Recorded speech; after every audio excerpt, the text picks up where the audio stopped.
कर्णदासं कृता श्रीमद्भागवतं नारायण नमस्कृत्यं नरं चैव नरोत्तमं देवी सरस्वती व्यासं ततो जयमुदीरयेत् मुखं करोति वाचालं पङ्गुलङ्घयति गिरिं यत्कृपातमहं वन्दे परमानन्दमाधवं निर्गमकल्पतरुगलितं फलं सुखमुखात्मतमसंधृतं पिबत भागवतं रसमालयं मुहुरहो रसिका भुवि भावुकाः। समस्त मन जय जगन्नाथ। आसंदु एबे गोटे भजन गाइबा तापरे भागवत पाठ कर। करुणा सागर प्रभुए पादे करे जुहार कि गुणे बनिबि प्रभुए तुम्हे जगते सार। धन प्रभु तुम महिमा विश्व ब्रह्मांड ख्यात ब्रह्मा शिव स्तव करती तुम न पाइयंत। करुणा सागर प्रभुए पादे करे जुहार कि गुणे बनिबि प्रभुए तुम्हे जगते सार। कि सुंदर सृष्टि सजना कला अद्भुत कर्मा अधरु अमृत झरुची प्रभु तुम करुणा। करुणा सागर प्रभुए पादे करे जुहार कि गुणे बनिबि प्रभुए तुम्हे जगते सार। नदी गिरि वन झरणा प्रभु तुमरी दान ए विश्व ब्रह्मांड गढ़िल केबे देल जन्म। करुणा सागर प्रभुए पादे करे जुहार कि गुणे बनिबि प्रभुए तुम्हे जगते सार। दुर्लभ जीवन मानवे देल श्रेष्ठ आसन बुद्धि विद्या ज्ञाने करिल ताकु स्वयं संपूर्ण। करुणा सागर प्रभुए पादे करे जुहार कि गुणे बनिबि प्रभुए तुम्हे जगते सार। आरत भंजन बान हे प्रभु उड़े तुम्हार दुखियाटी दुख बुझुच ताई नील कंदर। करुणा सागर प्रभुए पादे करे जुहार कि गुणे बनिबि प्रभुए तुम्हे जगते सार। पवित्र पावनी गंगा जे झरे तुम पादरु पाप ताप दुख धोइछि प्रभु तुम कृपारु। करुणा सागर प्रभुए पादे करे जुहार कि गुणे बनिबि प्रभुए तुम्हे जगते सार। कि गर्भ संभूत हे यशोदा कोले पालित लीला लगाइल गोपरे प्रभु शिशु अनंत। करुणा सागर प्रभुए पादे करे जुहार कि गुणे बनिबि प्रभुए तुम्हे जगते सार। गिरि गोवर्धन तोलिल बाम अंगुली अग्रे इंद्र गर्भ चूर्ण करिल ज्ञान देई न लबे। करुणा सागर प्रभुए पादे करे जुहार कि गुणे बनिबि प्रभुए तुम्हे जगते सार। जुगे जुगे तुम्हे जन्म साधु कृत्य रहिते दुष्ट दुर्जन को संहारी कीर्ति रखिच मते। करुणा सागर प्रभुए पादे करे जुहार कि गुणे बनिबि प्रभुए तुम्हे जगते सार। जगन्नाथ नाम विख्यात तुम होइछि सत दारु ब्रह्म रूपे बसिछ नीलाचले धामत। करुणा सागर प्रभुए पादे करे जुहार कि गुणे बनिबि प्रभुए तुम्हे जगते सार। दासहीन अज्ञान पादे जोड़ी न कर शरण पशुचि प्रभुए भव जड़ु उद्धार।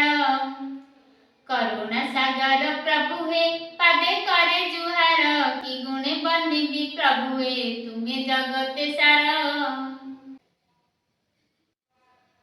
आसंदे भागवत पाठ करबा पूर्व पंचदश अध्याय मन पकईदेवा। पंचु पांडव परीक्षित को राजा करी स्वर्ग आरोहण पथरे आगे पंचतत्व को पंचतत्व मिसाई भगवान को ध्यान करी ସ୍ୱର୍ଗ ଆରୋହଣ କଲେ।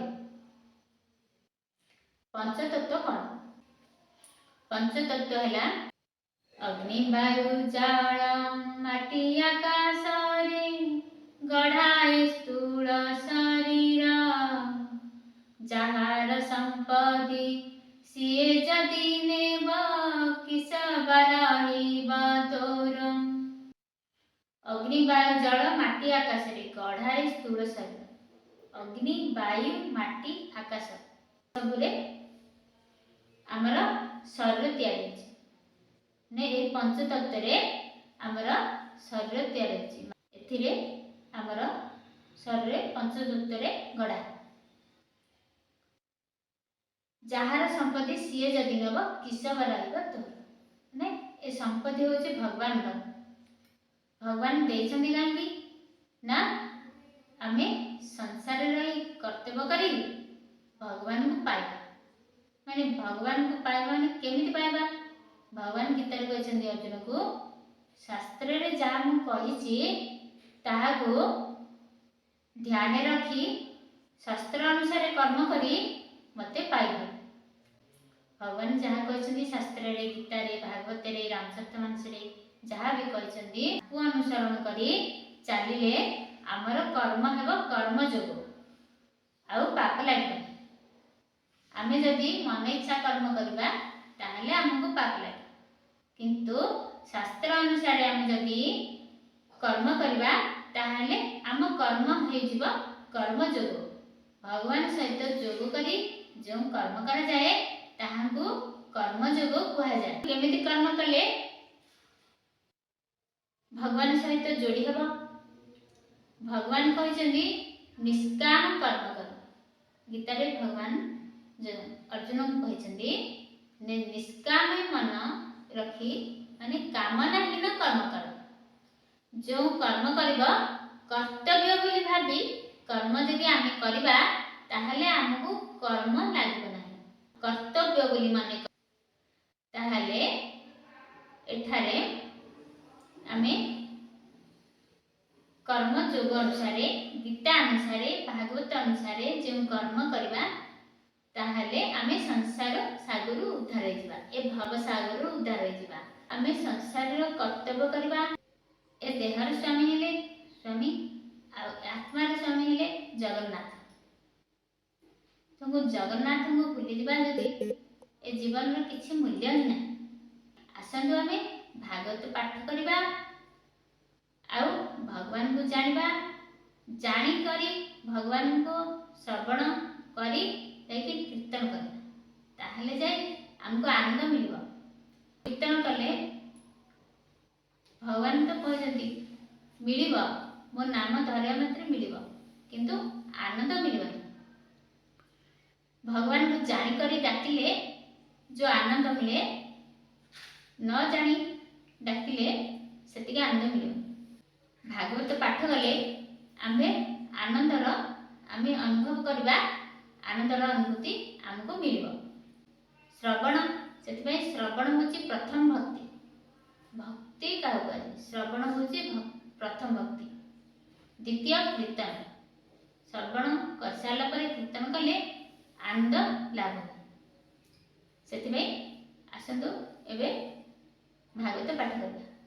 ଷୋଡ଼ଶୋଧ୍ୟାୟଂ ଶ୍ରୀସୁତୋବାଚ ସୁତ କହନ୍ତି ଅନୁରାଗେ ଆନନ୍ଦେ ମୁନିଙ୍କର ଆଗେ ସ୍ୱଭାବେ ଅଭିମନ୍ୟୁ ସୁତ ତେଜ ବିକାଶେ ପରୀକ୍ଷିତ ବ୍ରାହ୍ମଣ ବାକ୍ୟ ଜନ୍ମ କାଳେ ସୁମରି ହସ୍ତିନା ମଣ୍ଡଳେ ରାଜ ଆବୋରି ରାଜା ଯେତେ ସର୍ବେ ଖଟିଲେ ପାଦ ଗତେ। ମାନେ ପରୀକ୍ଷିତ ଏତେ ଧର୍ମଜ୍ଞ ରାଜା ଥିଲେ ଯେ, ତାଙ୍କେ ଆଦର୍ଶବାଦୀ ରାଜା ଥିଲେ, ଏତେ ଆଦରପୂର୍ବକ ରାଜ୍ୟ ଚଳୁଥିଲେ ଯେ ତାଙ୍କ ପ୍ରଜାମାନେ ବହୁତ ଆନନ୍ଦରେ ରହୁଥିଲେ। ଭଲ ଫସଲ ହେଉଥିଲା। ସେତେବେଳେ ତାଙ୍କର ତ୍ରିତାପ କୌଣସି ନଥିଲା। ତ୍ରିତାପ ମାନେ ଆଦି ଦୈବିକ, ଆଦି ଭୌତିକ, ଆଦି ଆଧ୍ୟାତ୍ମିକ। ଆଦି ଦୈହିକ ମାନେ ଦେହରେ ଯେଉଁ ରୋଗ ଆସେ ତାହାକୁ ଆଦି ଦୈହିକ କୁହାଯାଏ। ଭୌତିକ ମାନେ ଏ ସମାଜରେ ଯେଉଁ କଷ୍ଟ ପାଇବା ବା ନିଜ ସ୍ୱଜନ ଲୋକ ଯେଉଁ କଷ୍ଟ ଦେଉଥାନ୍ତି ताकू आदि भौतिक कहुए। आध्यात्मिक कौन? आध्यात्मिक हूँ भगवान पाखरे जो भूल करा जाए ताहाकू आध्यात्मिक कष्ट कहुए। गोमाता प्रति भूल हो जावा, ब्राह्मण को प्रति भूल हो जावा, आउ रहिला भक्त मान प्रति भूल हो जावा। ब्राह्मण जी प्रिय, भक्त भी से प्रिय, आ गोमाता भी से प्रिय। आंके तीन जन पाखरे भूल कले भगवान केबे सहबे नहीं। से कष्ट होची आध्यात्मिक ताप। हेले ए तीन ताप परीक्षित जेतेबेले राज्य चलुथिले नथिला, किंतु कलिजुग आरंभ होला परे ए सबु देखा देला। जेते राजा थिले परीक्षित कथा को मानि चलुथे सब राजा। शत्रु को जिणी महा तेज भोग करई निज राज, विराट सुत सुता थिला स्नेह से परीक्षित देला। विराट विराट राजार पुत्र पुत्रंकर झियो थिला। परीक्षित सहित तांकर विवाह होला। अति सुंदर रूप कांति नाम ताहार कलावती, ताहार गर्भ चारि पुत्र धर्मे संपादी परीक्षित। परीक्षितंकर चारि पुत्र हेले।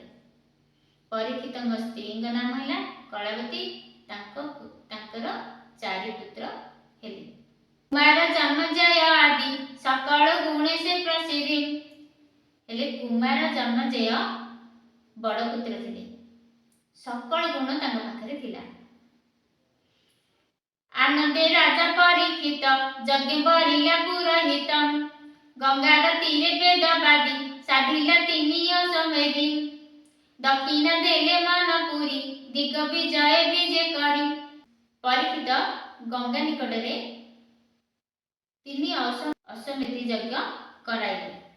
दक्षिण देले मनपुरी दिग विजय विजय करी हेले। अश्वमेध जो यज्ञ कले तिनि अश्वमेध यज्ञ ब्राह्मण मानकु मन पुराई दक्षिणा देले। कहीं ना आमे जदि दीपटी जालिबा बा कौनसी कर्म यज्ञ होम बा ब्राह्मण भोजन बा जे कौनसी भगवान कर्म कले दक्षिणा न देले किछि लाभ नहीं, किछि फल मिलबनी। सेथिबाई मन पुराई दक्षिणा देले। माने दान ठु अधिका दक्षिणा मूल्य। दक्षिणा देले मनपुरी दिग विजय विजय करी, कलिजुग को एक दिने देखिला बेल अवसाने। कौन है परीक्षित अश्वमेध यज्ञ सारी दिग्विजय रे बाहर पड़े। माने तांको राज्य ए भारत भूमि केते आड़े प्रसारित को पर्यंत देखिबा पाई बाहर पड़े। कलिजुग को एक दिने देखिला बेल अवसाने, अग्रिग मिथुन को थोई हुंकार नादे प्रहारई। ताहाकु देखि नृपमणि तखणे भुज धरि आणी, बंधन कला बाहु बळे से वीर अबनी मंडळे। एमते सुत मुख शुणी सनुक आदि जेते मुनि, आनंदे होई कृत्य कृत्य कहती शुण मुनि सुत। परीक्षित भ्रमण करू करू एक दिने कलिजुग को देखिले। देखिबारु तांकु आनी बंधन करले। सुत मुनि एही कथा 88,000 ऋषि मानकु कहउछन। हेले ऋषि माने यह सुनी जे कलिजुग को बंधन करिवार कथा सुनी बहुत आनंदित होइले। सनक उवाच केवल हेतु परीक्षित दिग विजय उपगत, कली को धरि बाहु बळे बंधन कला कि बाछळे। एठारे पचारुछंदी सनक ऋषि माने जे केवल हेतु राजा दिग्विजय रे बाहरिले। तांके ने परीक्षित ए राज्य तांकर ए भारत भूमि को पर्यंत विस्तारित अछि ताहा देखिबा को दिग्विजय रे बाहर पड़े। कली को धरि बाहु बळे बंधन कला कि बाछळे, स्वभावे शूद्र रूप धारी कपटे नृपलिंगकारी। ए कଳିକୁ ଧରି ବାହୁବଳେ ବନ୍ଧନ କଲା କିବା ଛଳ। କାହିଁକି ବନ୍ଧନ କଲେ ବୋଲି ପଚାରୁଛନ୍ତି। ସ୍ୱଭାବେ ଶୂଦ୍ର ରୂପ ଧରି କପଟେ ନୃପଲିଙ୍ଗକାରୀ ପାଦ ପ୍ରହାରିଲା ତାହାକୁ ବସୁତ କହିବା ଆମ୍ଭକୁ। ସ୍ୱଭାବେ ଶୂଦ୍ର ରୂପ ଧରି ସ୍ୱଭାବରେ, ସ୍ୱଭାବ ବୋଲେ ମାନେ ନିଜର ଭାବ, ନିଜର ଭାବ ହେଉଛି ଶୂଦ୍ର ରୂପ। ମାନେ ଶୂଦ୍ର କାହାକୁ କୁହାଯାଏ? ଶାସ୍ତ୍ର ଅନୁସାରେ ଶୂଦ୍ର ହେଉଛି ଯାହାର ଜ୍ଞାନ ନାହିଁ ତାକୁ ଶୂଦ୍ର କୁହାଯାଏ। ସ୍ୱଭାବେ ଶୂଦ୍ର ରୂପ ଧରି ମାନେ ଜ୍ଞାନହୀନ। ଏ କୁଷ୍ଠ କଥା ରସ ବାଣୀ ଏ ଜୀବ ତଳେ ଯାହା ଶୁଣି ଶରୀର ବହି ମୋହ କଳ୍ପେ ଜନ୍ମ ମରଣର ବିଳାପେ ଆୟୁଷ ଦିନୁ ଦିନୁ ତୁଟେ ଜଳ ଯେ ଶନେ ଛିଦ୍ର ଘଟେ କ୍ଷୁଦ୍ର ଆୟୁଷ ପ୍ରାଣୀଙ୍କର ଅମୃତ ବାକ୍ୟ ଚକ୍ରଧର ଏଥୁ ପ୍ରାଣୀଙ୍କ ନାଶ ଅଟେ ମୃତ୍ୟୁ ପୁରୁଷ ଏ ଜଗତେ। ମାନେ କ୍ଷୁଦ୍ର ଆୟୁଷ, ଏ କଳିଯୁଗରେ ସମସ୍ତଙ୍କର ଆୟୁଷ କ୍ଷୁଦ୍ର। ପ୍ରଥମ କଳିରେ 100, ତାପରେ ଦ୍ୱିତୀୟ କଳିରେ 50, ତାପରେ ତୃତୀୟ କଳିରେ 25, ପୁରା ଲାଷ୍ଟ କଳିରେ 12 ବର୍ଷ ଲାଷ୍ଟ। ଯଦି ଆମେ ଭଗବାନଙ୍କୁ ଭଜନ ନ କରିବା, ଭାଗବତ ପାଠ ନ କରିବା, କୀର୍ତ୍ତନ ନ କରିବା, ତାହେଲେ ଆମେ ଆଉ କେବେ ବି ପାଇପାରିବାନି। ଆଗକୁ ତ ଆହୁରି ଭୟଙ୍କର କଳି ଆସିବ, ତା ଆଗରୁ ଆମେ ଜାଗ୍ରତ ହୋଇଯିବା, କୀର୍ତ୍ତନ କରିବା, ଏଥିରେ ଆମର ଉଦ୍ଧାର ହୋଇଯିବ। କିନ୍ତୁ ଆମେ ଆଜେ ବାଜେ କଥା ଶୁଣି କ'ଣ ଆମର ଆୟୁଷ ହାନି ହେଉଛି। ସେଥିପାଇଁ କ୍ଷୁଦ୍ର ଆୟୁଷ, ତାପରେ ଏ କଥାବାର୍ତ୍ତାରେ ଦିନ କଟେଇଦେବା, ଭଗବାନଙ୍କ ଭଜନ କେବେ କରିବା? ସେ ନୁହେଁ କାହାର ଆୟିତ କରଇ କ୍ଷଣେ କ୍ଷଣେ ଗ୍ରସ୍ତ ଯେ ମୃତ୍ୟୁ ମୁଖୁ ନିସ୍ତାରଣେ ହରି ଭକତି ମନେ ଗୁଣେ ହରି ଭକତି ସୁଧା ପାନେ ଅମୃତ ବିନୟ ବଚନେ ଦିନ ହରନ୍ତି ଦୁଃଖ ସୁଖେ ତାହାଙ୍କୁ ନାରାୟଣ ରଖେ। ଯିଏ ହରି ଭକ୍ତି କରି ବିନୟ ବଚନ କହୁଥିବ ଭଗବାନ ତାହାଙ୍କୁ ଆଶ୍ରୟ ଦିଅନ୍ତି। ହରି ଭକତି ସୁଧା ପାନେ ଅମୃତ ବିନୟ ବଚନ, ଭଗବାନଙ୍କର କଥା ଶୁଣୁଥିବ ଆଉ ବିନୟ ବଚନ ଯଦି କହିବା ଆମେ, ତାହେଲେ ଭଗବାନ ଆମକୁ ତାଙ୍କ ଶରଣରେ ରଖିବେ। ସ୍ୱଭାବେ ମନ୍ଦ ବୁଦ୍ଧି ପ୍ରାଣୀ ନିଜ ଆୟୁଷ ନ ପ୍ରମାଣୀ ନିରତେ ମନ୍ଦ କର୍ମ କରେ ତାର ଆୟୁଷ ଏ ସଂସାରେ ଅଦେହ ରହି ନିଦ୍ରା ନାଶୀ ଦିବସେ ବ୍ୟର୍ଥ କର୍ମେ ଗ୍ରାସୀ ଏ ମତ ମୁନିଙ୍କ ପ୍ରସନେ ସୁତ କହନ୍ତି ଅବଧାନେ। ଭଗବାନ କଥା ଯଦି ନ ଶୁଣିବା ହେଲେ ମନ୍ଦ ବୁଦ୍ଧି ତ ଆସିବ ନା, କୋଉଠୁ ସଦ୍ବୁଦ୍ଧି ଆସିବ? ଶାସ୍ତ୍ରରେ, ଗୀତାରେ, ଭାଗବତରେ ଏସବୁ ସଦ୍ବୁଦ୍ଧି ଅଛି, ଭକ୍ତି ଅଛି। ମନ୍ଦ ବୁଦ୍ଧି ଏସବୁ ଯଦି ଆମେ ଭାଗବତ ଅଧ୍ୟୟନ ନ କରିବା, ତାହେଲେ ମନ୍ଦ ବୁଦ୍ଧି ବିନା ଆଉ କ'ଣ ଆସିବ? ଅଦେହ ରହି ନିଦ୍ରା ନାଶୀ, ମାନେ ଆମର ଯଦି 100 ବର୍ଷ ଆୟୁଷ, ଅଧେ 50 ବର୍ଷ ପଳଉଛି ନିଦ୍ରାରେ, ପୁଣି ଆଉ 50 ବର୍ଷ ଆ ପାଖରେ କଥା, ତା ପାଖରେ କଥା, ଆଉ ଆମ କାମ କର୍ମରେ, ଚାଷ ବାସ, ଯିଏ ଯାହା କାମରେ ଅଧେ, ଆଉ ମନ୍ଦ କର୍ମରେ ଅଧେ, ଏମିତି ତ ପଳେଇଲା। ଆଉ ଭଗବାନ ଭଜିବା କେବେ? ସେଥିପାଇଁ ମୋର ପ୍ରାର୍ଥନା, ଆସନ୍ତୁ ଆମେ ଭାଗବତ ପାଠ କରି। ସୁତ ବାଚନ ସେ ରାଜା ଋଷି ଯେତେବେଳେ ବସିଲା ହସ୍ତିନା ମଣ୍ଡଳେ ବିଶେଷ ଅର୍ଜୁନର ନାତି ରାଜାଙ୍କ ମଧ୍ୟ ଚକ୍ରବର୍ତ୍ତୀ। ଯେତେବେଳେ ପରୀକ୍ଷିତ ବସିଲା ହସ୍ତିନା ମଣ୍ଡଳ, ବିଶେଷ ଅର୍ଜୁନଙ୍କ ନାତି ରାଜାଙ୍କ ମଧ୍ୟ ଚକ୍ରବର୍ତ୍ତୀ, ରାଜାଙ୍କ ମଧ୍ୟରେ ଶ୍ରେଷ୍ଠ, ତାକୁ ଚକ୍ରବର୍ତ୍ତୀ କୁହାଯାଏ। ଅର୍ଜୁନଙ୍କ ନାତି, ଅର୍ଜୁନଙ୍କ ପୁଅ ହେଲେ ଅଭିମନ୍ୟୁ, ଅଭିମନ୍ୟୁଙ୍କ ପୁତ୍ର ହେଲେ ପରୀକ୍ଷିତ। କଳି ପ୍ରବେଶ କଥା ଶୁଣି ଦିଗ ବିଜୟ ନୃପମଣି, ହେଲେ କଳି ପ୍ରବେଶ ହେବାର ଶୁଣି ଦିଗ୍ବିଜୟରେ ବାହାରି ପଡ଼ିଲେ। ତାର ସମାନ ନୃପବରେ ସମର୍ଥ ନାହାନ୍ତି ସମରେ ଉତ୍ତମ ରଥ ସଜ କରି ରଥେ ଯୋଚିଲା ଅଶ୍ଵଚାରୀ। ଉତ୍ତମ ରଥ ସଜ କରି ତାହେଲେ 4 ଘୋଡ଼ା ମାନେ ଯୋଚି ମାନେ ବାନ୍ଧି, ରଥେ ଯୋଚିଲା ଅଶ୍ଵଚାରୀ, ଅଶ୍ଵ ମାନେ ଘୋଡ଼ା। ସମତୁ ରଙ୍ଗ ମାନ ଜବ କେ କହୁ ଅସଙ୍ଗର ଭାବ ଅଶ୍ୱଭୂଷିତ ଅଳଙ୍କାରେ ରବି ଉଦୟ ଅଶ୍ୱଭୂଷିତ ଅଳଙ୍କାର ମାନେ ଏତେ ଅଳଙ୍କାର ତାଙ୍କର ଥିଲା ଯେ ଘୋଡ଼ା ଏତେ ଅଳଙ୍କାର ଲଗେଇଥିଲେ ଯେ ସୂର୍ଯ୍ୟଙ୍କ କିରଣ ବି ସମାନ ହେଉଥିବାର ଦେଖାଯାଏ। ଅଶ୍ୱଭୂଷିତ ଅଳଙ୍କାର ରବି ଉଦୟ କି ଅମ୍ବରେ ମାନେ ଅଶ୍ୱଭୂଷିତ ଅଳଙ୍କାରେ ରବି ଉଦୟ କି ଅମ୍ବରେ ଅମ୍ବର ମାନେ ଆକାଶ ଆକାଶରେ ସୂର୍ଯ୍ୟ ଉଦୟ ହେଲେ ଯେମିତି ଆଲୋକମୟ ହୋଇଯାଏ ସେହିପରି ଅଶ୍ୱମାନେ ଏତେ ଅଳଙ୍କାର ଲଗେଇଥିଲେ ଯେ ସୂର୍ଯ୍ୟ କିରଣ ସହିତ ସମାନ ବୋଲି କହୁଥିଲେ।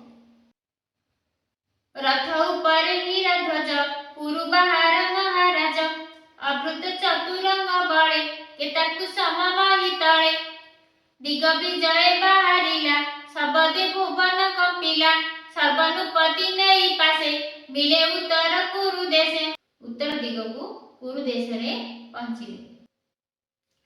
ଭଦ୍ରାସ କେତୁମାଳ ଜିଣି ଆଗେରା ଉତ୍ତମ ଦେ ଜିଣି ସର୍ବନୂପ ପୁରୁଷ ଆଦି ଜିଣିଲା ସକଳ ସମ୍ପାଦି ସର୍ବନୂପାଦି ଯା ଚରଣେ ଧନେ ଖଟିଲେ ଦାସ ବଣେ କେତେ ହିଁ ନୃପତିତ ସଙ୍ଗେ ପୁଷ୍ଟ ଚରିତ ବୀଣା ରଙ୍ଗେ ପୂର୍ବ ପୁରୁଷଙ୍କ ବାଣୀ ତ ସେ ତାହାର ମୁଖ ଶୁଣି କେତେ ରାଜା ଥିଲେ ପରିଚିତଙ୍କ ମୁଖରୁ ପୁଷ୍ଟ ବାଣୀ ଶୁଣି ଦିନ କଟାଉଥିଲେ ମାନେ ତାଙ୍କେ ଯୋଉଠି ବି ବସିଥାନ୍ତି ଦିଗ୍ବିଜୟ ଭିତରେ ମାନେ ଭ୍ରମଣ କରୁଥିବା ଭିତରେ ଯେଉଁ ରାଜା ବି ବସନ୍ତି ଭଗବାନର କଥା ହିଁ ଆଲୋଚନା କରନ୍ତି। ଭଗବାନ ଶ୍ରୀକୃଷ୍ଣଙ୍କର କଥା ଆଲୋଚନା କରୁଥିଲେ ଯେଉଁଠି ବସିଥିଲେ।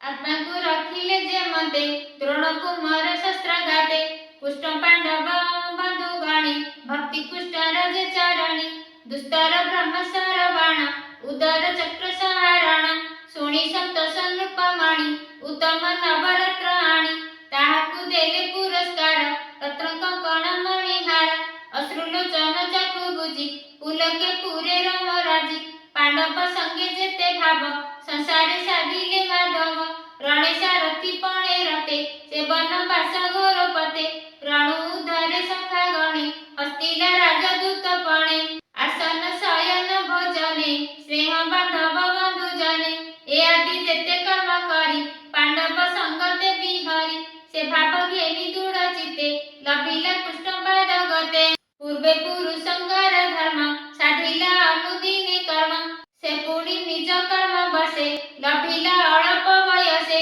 ତାର ଆଶ୍ଚର୍ଯ୍ୟ କଥା ଶୁଣି ସମ୍ମୁଖ କହେ ମଞ୍ଜୁ ବାଣୀ ଧର୍ମ ଯେ ଏକ ପାଦ ବହି ତକ୍ଷଣେ ପୁରୁଷ ରୂପ ହୋଇ ଏଠାରେ ଧର୍ମର ଏକ ପାଦ ଅଛି ଏ କଳିଯୁଗରେ ଗୋଟେ ପାଦରେ ଧର୍ମ ପୁରୁଷକ ରୂପେ ଗୋଟିଏ ପାଦ ତାଙ୍କର ଅଛି ଠିଆ ହୋଇଛନ୍ତି ଗୋଟିଏ ପାଦ ଭୂମିକି ଦେଖି ଅନୁରୂପେ ବିଶ୍ୱାସ ମିଳିଲା ସମୀପେ ସେ ଦେନୁ ଅତି ଦୁଃଖେ ଦୁଃଖୀ ଅଧବଦନେ ଅଶ୍ରୁମୁଖୀ ତାର ବଦନ ଚାହିଁ ଧୀରେ ଧର୍ମ ବୋଲଇ ପ୍ରିୟ ଭରେ ହେଲେ ଭୂମି ମାନେ ପୃଥ୍ୱୀ ମାତା ଗାଈ ରୂପରେ ଠିଆ ହୋଇ ଅଶ୍ରୁଧାର ତାଙ୍କର ବହୁଛି କାନ୍ଦୁଛନ୍ତି जो वृषभ रूपे धर्म ठिया होइछन्ती तांकु देखि गो रूपी पृथ्वी माता कांदुछन्ती जे धर्मर गोटे पाद अछि आ केमिति बंची काहेकि ना सत्यम परम धीमहि सत्य द्वारा धर्म द्वारा ए पृथ्वी ठिया होइछ यदि सत्य नष्ट हो जिवो धर्म नष्ट हो जिवो ले पृथ्वी केमिति बंचिबो कलिजुग ए धर्म जो गोटे पाद अच्छी वृषभ रूपे ताकू प्रहार करथिबारु गोमाता रूपी पृथ्वी माता कांदुछन धर्म ही वृषभ रूपे गोटे पादरे ठिया होछ गोमाता कांदिबार गो रूपे पृथ्वी माता ठिया होछ कांदुछन हेले वृषभ रूपी धर्म पचारछन्ती जे गोमाता को तुम्हें कांगी कांदुछ गोमाता उत्तर देउछन्ती जे मु सत्य द्वारा मु ठिया होछि धर्म द्वारा ए पृथ्वी रहिछि धर्म जदि चली जीव सत्य जदि चली जीव मु केमिति बचिबी बोली कांदुछन्ती रे धर्म कहउछन्ती धर्मवाद हे वसुंधरी सत्य कह तोर विस्मय मोर देह कि बात नय तोर मला स्वामी बा दूरे प्रवेशिला एठारे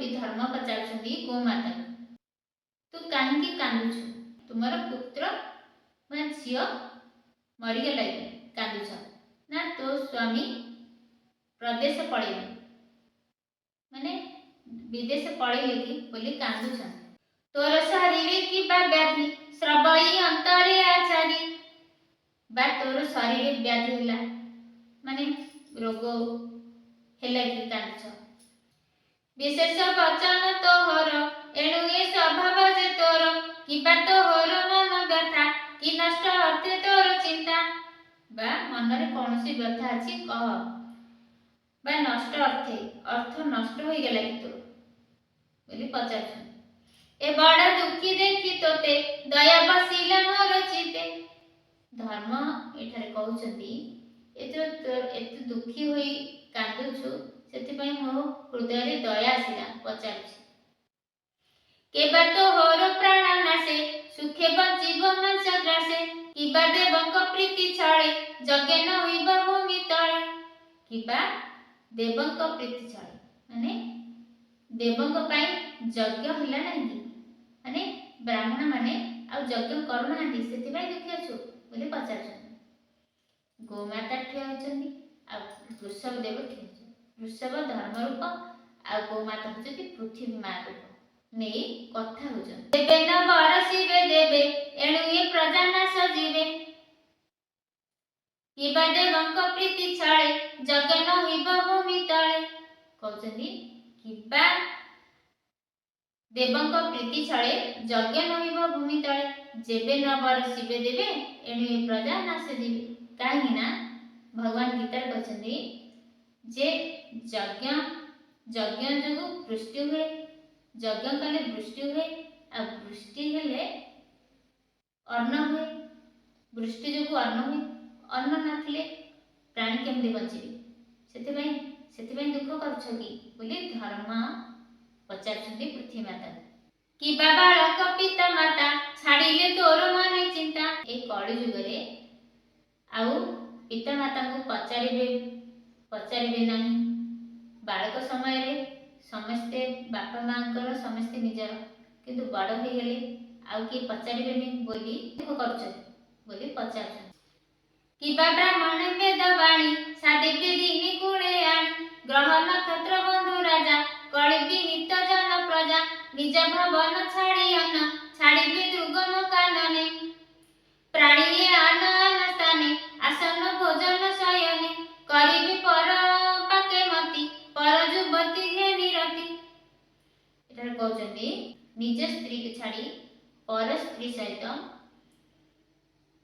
भाव रखिबो बोली तमे चिंता करूछनी माने आगो को एमिति हबो बोली कलियुग आरंभ रे एमिति वृषभ आ गोमाता रूपी पृथ्वी माता आ वृषभ रूपी धर्म कथा होचंती किबा तो होर गुरुतर खंडिला अवनीर भार तार चरण तो ऊपरे जेने भूषित अलंकार तार चरित गुण लीला किबा तो मन सुमरिला एठारे धर्म रूपी वृषभ पचारचंदी गोमाता रूपी पृथ्वी माता भगवान ए पृथ्वी छाड़ी वैकुंठ को गले फिरी बोली चिंता करछन तांको कथा मन पड़ी गला बोली कहछन तार चरित गुण लीला किबा तो मन सुमरिला तार विजोगे तोर चिते चिंता सागरे मोहग्रस्ते ए आदि जेते चिंता भार कह अभिमान बेभार काळबा तोर शुभ हारी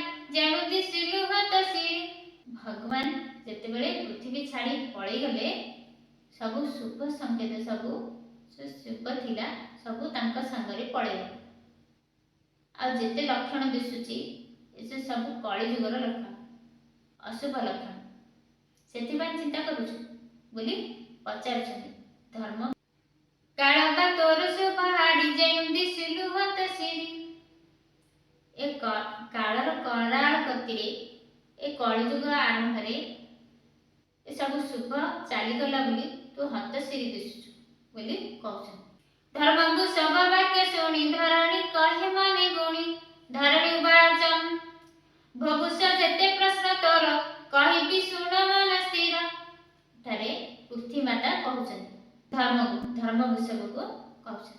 ପରୀକ୍ଷିତ ଭାରତ ଭ୍ରମଣ କରୁଛନ୍ତି। ତାଙ୍କ ରାଜ୍ୟ ଏ ଭାରତ ଭୂମି କେତେ ଆଡ଼େ ପ୍ରସାରିତ ହୋଇଛି ଭ୍ରମଣ କରୁଛନ୍ତି। ଭ୍ରମଣ କରିବା ଭିତରେ ଗୋଟିଏ ଜାଗାରେ ଦେଖିଲେ ଯେ କଳିଯୁଗ ପ୍ରହାର କରୁଛି ବୃଷଭ ରୂପୀ, ମାନେ ବୃଷଭ ରୂପରେ ଧର୍ମ ଠିଆ ହୋଇଛନ୍ତି, କିନ୍ତୁ ତାଙ୍କର ଗୋଟିଏ ପାଦ। ଆଉ ଗୋମାତା ରୂପରେ ପୃଥ୍ୱୀମାତା ଠିଆ ହୋଇଛନ୍ତି, କାନ୍ଦୁଛନ୍ତି। କଳିଯୁଗ ବୃଷଭ ରୂପୀ ଧର୍ମର ଗୋଟେ ପାଦ ଅଛି, ସେ ପାଦଟାକୁ ପ୍ରହାର କରିବାର ଦେଖିଲେ ପରୀକ୍ଷିତ। ସେଥିରେ କଥୋପକଥନ ଚାଲିଛି, ମାନେ ଧରଣୀ ଆଉ ଧର୍ମ କଥା ହେଉଛନ୍ତି। ଏଠି ପୃଥ୍ୱୀମାତା କହିଛନ୍ତି, ଭୁଭୁଷ ଯେତେ ପ୍ରଶ୍ନ ତୋର, କହିବି ଶୁଣ ମନ ସ୍ଥିର। ତୋହର ଚତୁର ଚରଣ, ପ୍ରାଣିକ ସୁଖର କାରଣ। ସତ୍ୟ ଶୌଚ ଦମ୍ଭ ଶାନ୍ତି, ତ୍ୟାଗ ସନ୍ତୋଷ ମହାମତି। ତପ ସମାଧି ସମ ଦମ, ତିତିକ୍ଷା ଇନ୍ଦ୍ରିୟ ସଂଯମ। ବିରକ୍ତି ଫଳ ଯେ ଐଶ୍ୱର୍ଯ୍ୟ, ସତତ ସୁଖ ଜ୍ଞାନ ଦ୍ୱିଜ। କୁଶଳ କାନ୍ତି ସମ ଭାଗ, ଅଶୁଭ କର୍ମର ଯେ ଭୋଗ। ଏ ଯୋଉ ସତ୍ୟ ଶୌଚ, ସତ୍ୟ ମାନେ ସତ୍ୟ କଥା। ସତ୍ୟ କଥା ଆଜିକାଲି ଆଉ କଥା କି ମିଛ। ଏ ମୋବାଇଲ ବାହାରିଲାଠୁ କଥା କି ମିଛ କହୁଛନ୍ତି, ସତ ଆଉ ନାହିଁ। ଶୌଚ ହେଲା ମାନେ ଆମେ ଘରରେ ସ୍ନାନ କରି ଭିତରକୁ ଯିବା, ସେଟା ହଉଛି ଶୌଚ। କିନ୍ତୁ ଆମେ ନ ଗାଧୋଇ ପାଲଟା ବସ୍ତ୍ର ରଖିଦେଇ ଆଉ ଗୋଟେ ବସ୍ତ୍ର ପିନ୍ଧି ଭିତରେ ପଶିବା ହଉଛି ଅଶୌଚ, ଶୌଚ ନୁହେଁ। ସ୍ନାନ କରି ସାରିଲା ପରେ ଭିତରେ ପଶିବା ହଉଛି ଶୌଚ। ଶୌଚ ବି ଚାଲିଗଲା, ସତ୍ୟ ବି ଚାଲିଗଲା। ତାପରେ ରହିଲା ଶାନ୍ତି, ତ୍ୟାଗ, ସନ୍ତୋଷ, ଏସବୁ ଚାଲିଗଲା। ଆଉ କେବଳ ରହିଲା ଦାନ। ପ୍ରଶସ୍ତ ଶୀଳ ମହାବଳ, ସ୍ତ୍ରୀ ଗଭୀର ଧର୍ମ କୂଳ। ସୁକୃତ ମାନ ଅହଙ୍କାର, ଏ ସର୍ବ ତୋହର ଶରୀର। ଏ ଆଦି ଅନ୍ୟ ଧର୍ମ ଯେତେ, କର୍ମ ସାଧନ ଏ ଜଗତେ। କହୁଛନ୍ତି ସ୍ତ୍ରୀର ଯୋଉ ଲଜ୍ଜା, ଧର୍ମ, କ୍ଷମା, ଶୌଚ, ପବିତ୍ରତା ଏସବୁ ଚାଲିଗଲା। ସ୍ୱୀକୃତି, କୀର୍ତ୍ତି ଏସବୁ ଚାଲିଗଲା। ସେଥିପାଇଁ ଏସବୁ ହଉଛି ଧର୍ମର ଶରୀର। ଏ ଆଦି ଅନ୍ୟ ଧର୍ମ ଯେତେ, କର୍ମ ସାଧନ ଏ ଜଗତେ। କିନ୍ତୁ ଅନ୍ୟ ଧର୍ମ ସବୁ ପାଳନ କଲେ, ନିଜ ଧର୍ମକୁ ଭୁଲିଗଲେ। ଆମ ଧର୍ମ କଣ? ଆଉ ବିଦେଶୀ ଧର୍ମ ପାଳନ କରି ଚାଲେ। ଶୌଚ ପବିତ୍ରତା ନାହିଁ ବିଦେଶୀ ଧର୍ମରେ। ଭାଗବତ ଧର୍ମ ଭୁଲିଗଲେ, ଗୀତା ଭୁଲିଗଲେ, ଭାଗବତ ଭୁଲିଗଲେ, ସବୁ ଅନ୍ୟ ଧର୍ମ ଆଚରଣ କଲେ, ବିଦେଶୀ ଧର୍ମ ଆଚରଣ କଲେ। ପୃଥ୍ୱୀମାତା କହୁଛନ୍ତି, ସେଥିପାଇଁ ତାଙ୍କେ ଦୁଃଖୀ। ମହତ ଜନ ଆଚରଣ, ଆତ୍ମାର ପରମ କାରଣ।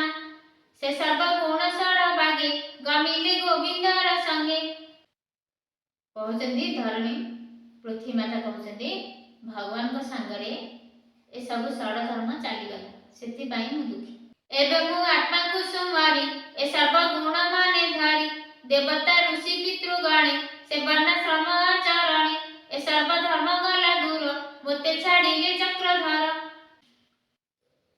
ଦ୍ୱାପର ଯୁଗରେ ଥିଲା ଯେ ଏକା ବର୍ଣ୍ଣ ଲାଗିଲା ମାତ୍ରେ ସବୁ ଘରର ଜଞ୍ଜାଳ ଛିଡ଼େଇ ବନକୁ ଚାଲିଯାଇ ବନରେ ତପସ୍ୟା କରୁଥିଲେ।